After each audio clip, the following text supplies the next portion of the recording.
When we get nervous, we tend to get tense, especially we stop taking deep breaths, which means that when we speak more from our chest up here, rather than down from our diaphragm.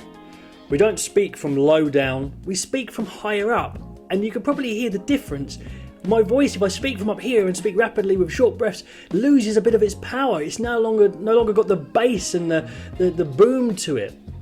Whereas if I take a bit more time and try to speak from down low in my belly rather than up here in my chest, you can hear that I have a bit more bass. I feel more in control of how my voice sounds, and when it's your voice that you're hearing, it makes you feel a bit better. So practice talking from your belly and not from your chest. You see, as we get nervous, we tend to take shallow breaths. We already sort of mentioned that. And as we take shallow breaths, the anxiety rises in us. We need oxygen to flood our system to fight off the adrenaline which is building because we're about to take on something which we find a bit scary.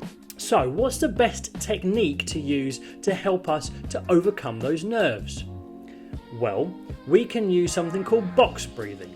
Box breathing is just a pattern we can use to help us to focus our mind on our breathing rather than focusing on just being nervous and then that sort of destroying our confidence. So what do? Well, we think about mentally a box. We breathe in for 4 seconds. I won't do it because it would take too long on a video. We hold it for 4 seconds. We then breathe out for 4 seconds. And then we wait for 4 seconds. And then we start again. Breathe for 4 seconds. Deep breath. Then hold it for 4 seconds. You breathe out for 4 seconds. And then we wait 4 seconds before taking the next breath. And the reason we do box breathing is it just helps us to focus the mind, helps us to focus on our breathing, helps us to get big lungfuls of air into our body to calm down the nerves.